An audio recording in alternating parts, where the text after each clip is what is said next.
السلام علیکم ورحمۃ اللہ وبرکاتہ۔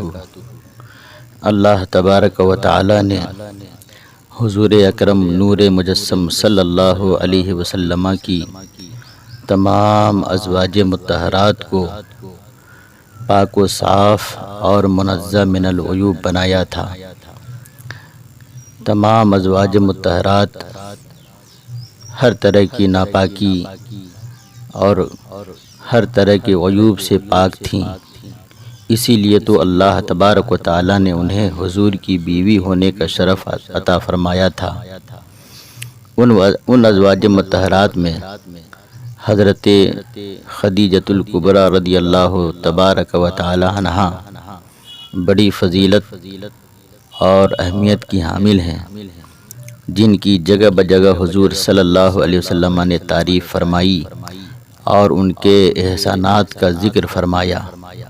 حدیث پاک ہے، ان عائشہ رضی اللہ تعالی عنہا قالت ما غرت على احد من نساء النبی صلی اللہ علیہ وسلم ما غرت على خدیجہ رضی اللہ عنہا وما رأيتها قط ولكن كان يكثر ذكرها وربما ذبح الشاة ثم يقطعهما أعضاء ثم يبعثها في صدائق خديجة فربما قلت له كأن لم يكن في الدنيا إلا خديجة فيقول إنها كانت وكانت وكان لي منها ولد وفي رواية وإن كان ليذبح الشاة فيهدي في خلائلها منها ما يسعهن وفي رواية كان إذا ذبح الشاة يقول أرسلوا بها إلى أصدقاء خديجة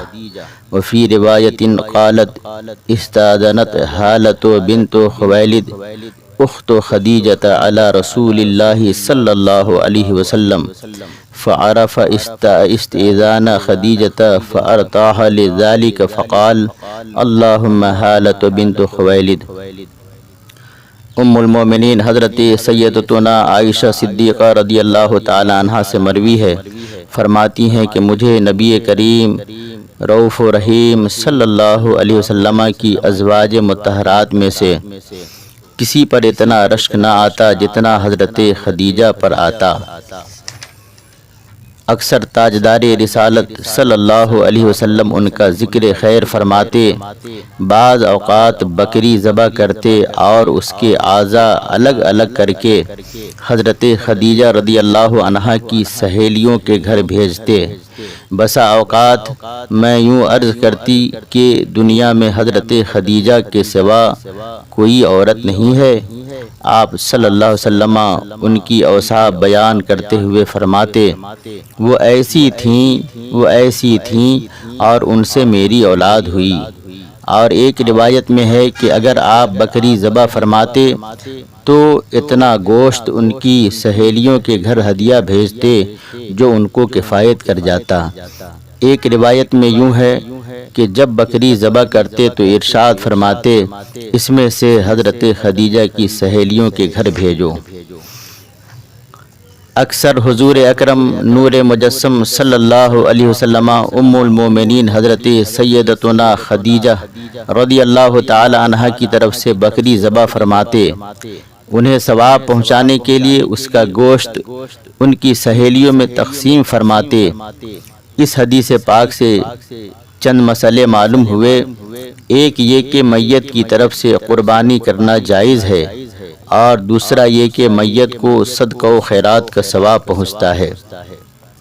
مفسر شہیر محدث کبیر حکیم الامت مفتی احمد یار خان علیہ رحمہ و رضوان اس حدیث پاک کے تحت فرماتے ہیں، غیرت بنا ہے غیرت سے، یہاں غیرت بمعنی رشک یا غبطہ ہے۔ دینی امور میں رشک جائز ہے، حضرت عائشہ صدیقہ رضی اللہ تعالی عنہا نے حضرت خدیجہ رضی اللہ تعالی عنہا کی محبوبیت دیکھ کر رشک فرمایا کہ کاش میں بھی ان کی طرح حضور اکرم صلی اللہ علیہ وسلم کی محبوبہ ہوتی کہ میری وفات کے بعد بھی حضور انور صلی اللہ علیہ وسلم میری اس طرح تعریفیں فرماتے جس طرح ان کی فرماتے ہیں۔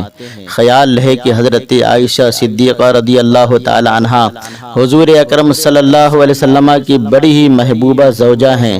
آپ کی محبوبیت بی بی خدیجہ کی محبوبیت سے کسی طرح کم نہیں۔ رشک اس بات میں ہے جو ہم نے عرض کیا کہ بعد وفات محبت مصطفیٰ کا جوش۔ حضرت خدیجہ رضی اللہ تعالی عنہ پیغمبر اسلام حضرت محمد رسول اللہ صلی اللہ علیہ وسلم کے لیے بہترین اور صادق ترین وزیر اور مشاورت کی حیثیت رکھتی تھیں، نیز آپ حضور کے لیے سکون دل کا باعث بھی تھیں۔ پیغمبر اکرم حضور صلی اللہ علیہ وسلم آپ کے وصال کے سالوں بعد بھی آپ کو یاد فرماتے ہوئے آپ کو بے نظیر اور بے مثال خاتون قرار دیتے تھے۔ جب حضرت عائشہ صدیقہ نے پیغمبر اکرم سے کہا کہ خدیجہ آپ کے لیے ایک بوڑھی زوجہ سے زیادہ کچھ نہ تھیں، تو پیغمبر اکرم صلی اللہ علیہ وسلم بہت ناراض ہوئے اور فرمایا خدا نے میرے لیے خدیجہ سے بہتر کوئی زوجہ عطا نہیں فرمائی۔ اس نے اس وقت میری تصدیق کی جب میری تصدیق کرنے والا کوئی نہیں تھا، اس نے اس وقت میری مدد کی جب میری مدد کرنے والا کوئی حاضر نہ تھا، اور اس وقت اپنی دولت کا مکمل اختیار دے دیا جب دوسرے مجھے اپنی دولت سے دور رکھتے تھے۔ حضرت خدیجہ رضی اللہ تعالی عنہا نے اپنی ساری دولت اور سرمایہ کو پیغمبر اسلام کی خدمت میں ہدیہ کے طور پر پیش کیا تاکہ آپ اسے اپنی مصلحت کے مطابق اسلام کی ترویج و اشاعت اور مسلمانوں کے تحفظ کے لیے خرچ کریں۔ حضرت خدیجہ رضی اللہ تعالی عنہا خدا پر ایمان لانے کے بعد پیغمبر اسلام سے ہمیشہ اسلام کی پھیلاؤ میں حضرت خدیجہ کے مال کا ذکر کرتے ہوئے فرماتے تھے، میرے آقا علیہ الصلوۃ والسلام ہمیشہ حضرت خدیجہ کے مال کی تعریف کرتے ہوئے ارشاد فرماتے تھے کہ خدیجہ کے مال کے برابر کوئی مال میرے لیے منافع بخش نہیں تھا۔ پیغمبر اسلام نے حضرت خدیجہ کے مال سے بہت سے لوگوں کا قرض ادا کیا، حاجت مندوں کی مدد کی، بے سہاروں اور یتیموں کی نصرت فرمائی۔ پیغمبر اسلام ایک دوسرے موقع پر فرماتے ہیں اور سرکار نے ارشاد فرمایا کہ خدیجہ نے دین خدا کے سلسلے میں میری مدد کی اور اپنے مال سے میری نصرت کی۔ حضرت خدیجہ رضی اللہ تعالی عنہ کی عظمت اس سے زیادہ کیا ہو سکتی ہے کہ دنیا کی سب سے با فضیلت اور برتر خاتون نے آپ کے دامن میں ولایت پائی، یعنی حضرت فاطمہ الزہرا رضی اللہ تعالی عنہ۔ حضرت خدیجہ نے اپنی ساری دولت اسلام کی راہ میں خرچ کی۔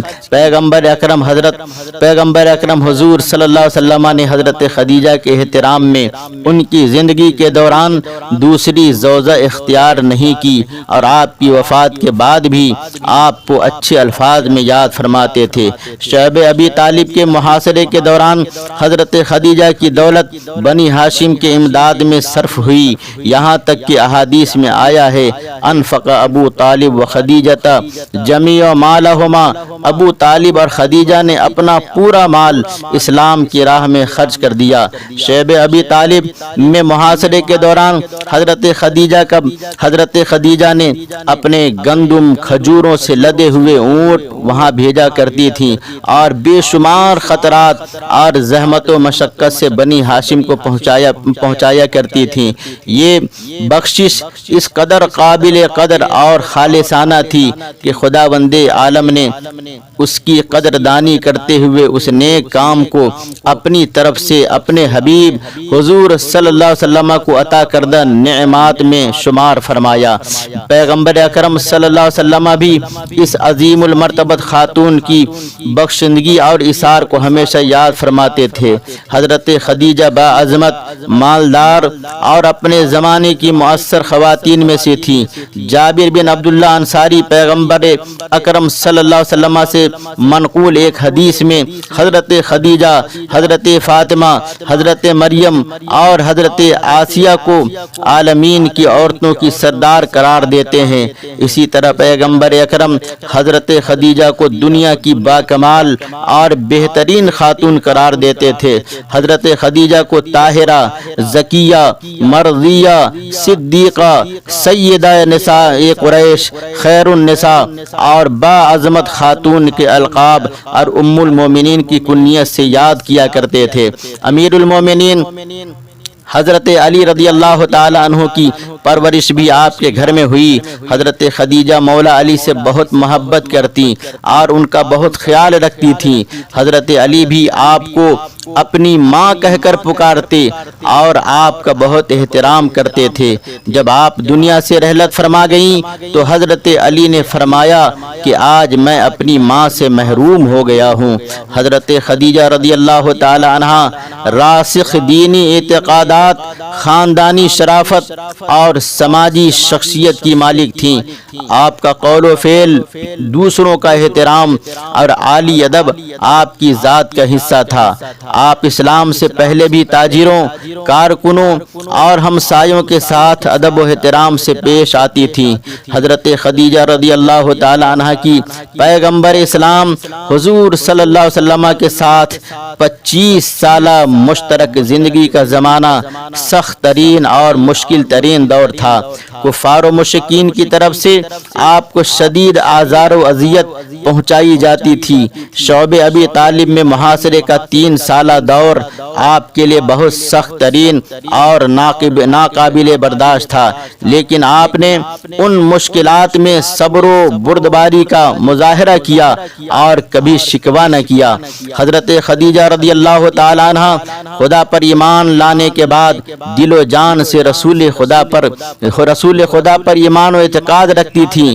آپ رسول خدا کے دستورات، نصیحتوں اور فرمودات کی من و عن اطاعت کرتی اور انہیں عملی جامہ پہناتی تھیں۔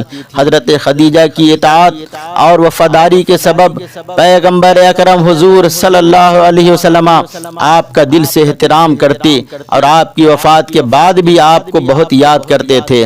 حضرت خدیجہ رضی اللہ تعالی عنہ فراوان مال و دولت کی مالک ہونے اور اس زمانے کے معاشرے میں سماجی مقام و منزلت رکھنے کے باوجود رسول خدا کے ساتھ برتاؤ اور رفتار و گفتار میں ہمیشہ اپنے آپ کو حضور کی ایک معمولی کنیز اور نوکرانی سمجھا کرتی تھی۔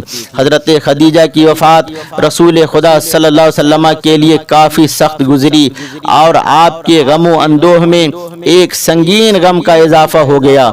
آپ کی سب سے زیادہ پشت پناہی کرنے والے چچا حضرت ابو طالب کی وفات کو ابھی 35 دن بھی نہیں گزرے تھے کہ حضرت خدیجہ رضی اللہ تعالی عنہا رحلت فرما گئیں۔ پیغمبر اکرم صلی اللہ علیہ وسلم نے اس سال کو عام الحزن یعنی غم کا سال قرار دیا تھا۔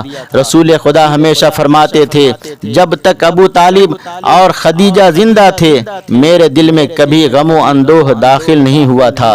حضرت خدیجہ رضی اللہ تعالی عنہا نے ہجرت سے 3 سال پہلے 65 سال کی عمر مبارک میں وفات پائی۔ پیغمبر اکرم صلی اللہ علیہ وسلم نے آپ کو جنت المعلا مکہ شریف میں سپرد خاک کیا۔